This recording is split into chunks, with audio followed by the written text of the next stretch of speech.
You ever get hit with a $950 fine for a mailbox and realize your whole life could go sideways over a stupid piece of metal and a couple of bolts? Yeah, that happened right here in Oakwood Heights, the kind of place that looks like a suburban dream on the outside. But man, let me tell you, sometimes what's hiding under the surface is pure nightmare fuel. They almost destroyed us until the cops realized who exactly they were dealing with. Our HOA president had been terrorizing the whole neighborhood with these fake citations seriously printed on paper that cost more than my car payment. And the day my wife Angela finally broke down, sobbing, begging for mercy after they tried to plant evidence in our own house, that's when the HOA Karen thought she'd won for good. Little did she know, watching Angela shred that bogus fine right in her smug face, she'd just picked the wrong target. Moving here felt like winning the lottery at first. Clean streets, perfect lawns, actual working community amenities. Our realtor gushed about the legendary Christine Roberts, the HOA president who keeps this place a cut above. Nobody warned us just how she did it or who was paying for all that shiny professionalism. The first sign something was off came 3 days after we moved in. Christine floats up our driveway looking like she walked out of a luxury lifestyle magazine, tailored blazer jewelry, sparkling like she'd staged the sun itself in a citation book that belonged more in a Fortune 500 boardroom than in a cul-de-sac. She goes, "I'm Christine Roberts, HOA president. That mailbox needs architectural review board approval before you mount it." Sounded like standard HOA nonsense until Angela started digging. The citation book wasn't some office supply store junk. It was leather-bound. The pen gold-plated, probably worth more than most people's weekly groceries. Even the way she wrote the citation, it was all rehearsed. "Ma'am, this mailbox matches every other one on the street I tried." But Christine just rattled off superficial similarity doesn't guarantee covenant compliance as she wrote out a $25 fine with ink that shimmered like liquid silver. Angela gets home, holds the citation up to the kitchen window and goes, "Larry, this paper isn't normal. Look here, it's commercial grade and there's a watermark. See CR Enterprises right in the fibers. The font, the ink, the feel of it. Everything screamed corporate, not government. Christine Roberts. Enterprises, most likely." Angela said, snapping photos and logging every detail.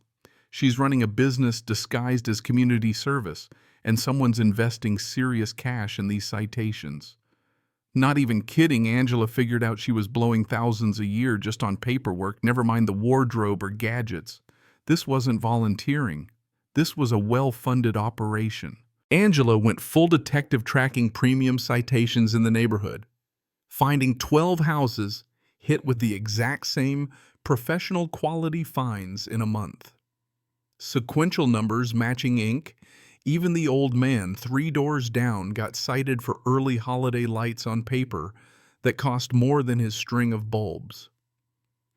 By Angela's math, the materials alone cost more than most small businesses spend on supplies for a year.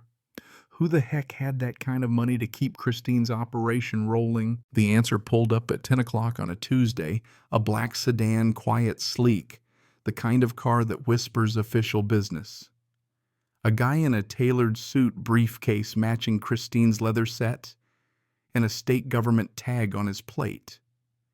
They met for 90 minutes, and when he left, Christine was on the phone for an hour, pacing like her life depended on every word.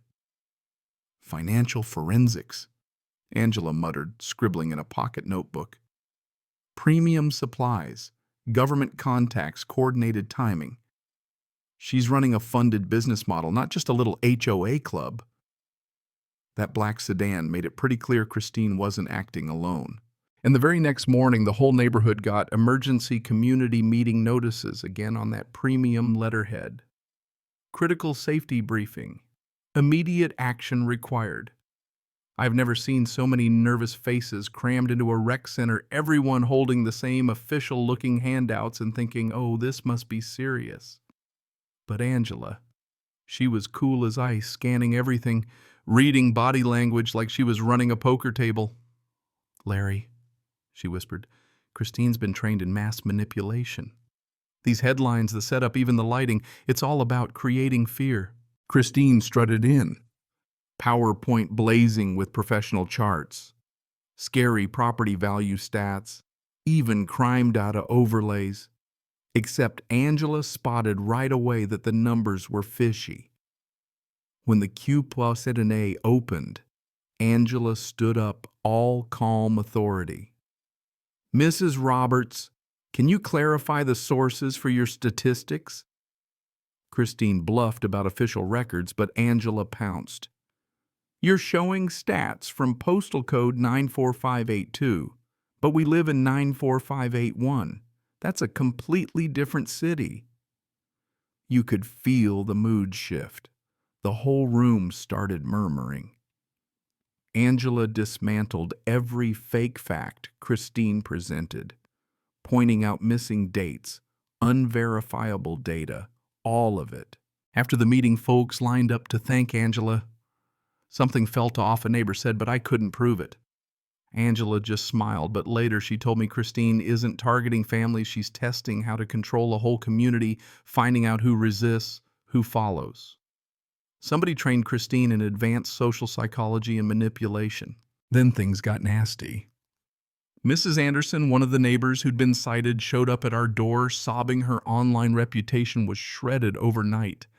Hospital calls, fake court records, bogus traffic tickets in states she'd never visited.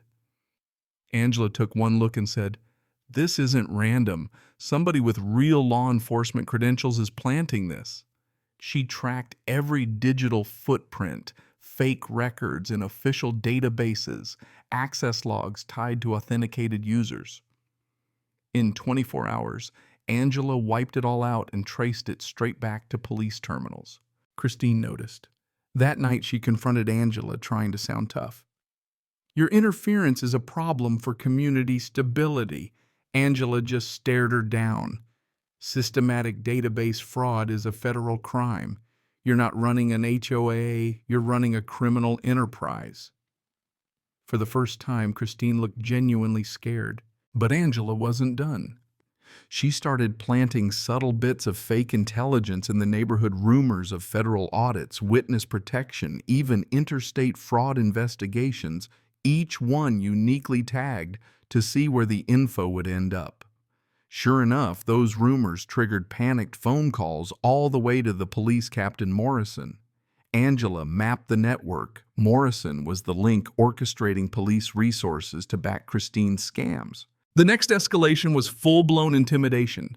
Patrol cars rolled up, search warrants in hand, evidence bags ready, Miller leading the charges like cyber obstruction and conspiracy. Angela played it like she was terrified, tears, confusion, the works. Meanwhile, Miller planted evidence, advanced hacking gear, forged documents, you name it all, staged to send us to prison for decades. Angela never broke character, even as she watched them try to frame us. "Those aren't ours," she sobbed, making officers squirm. But the neighborhood rallied. Folks we'd barely met showed up, packing the lawn, defending us, calling out the obvious setup. Even as the HOA and their pet attorney tried to get us to settle $15,000 for community cooperation violations with $950 tacked on for that infamous mailbox, Angela's victim act was flawless.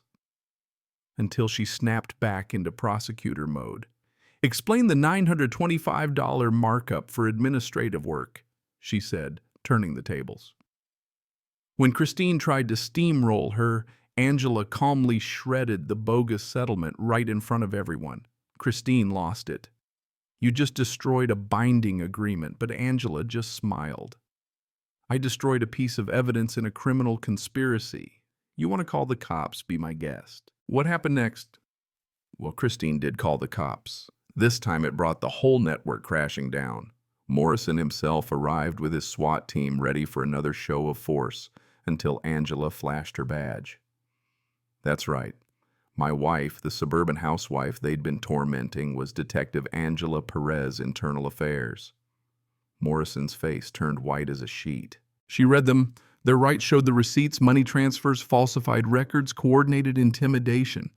County Internal Affairs swept in, arrested Morrison for conspiracy, abuse of authority, and running a criminal enterprise using police resources.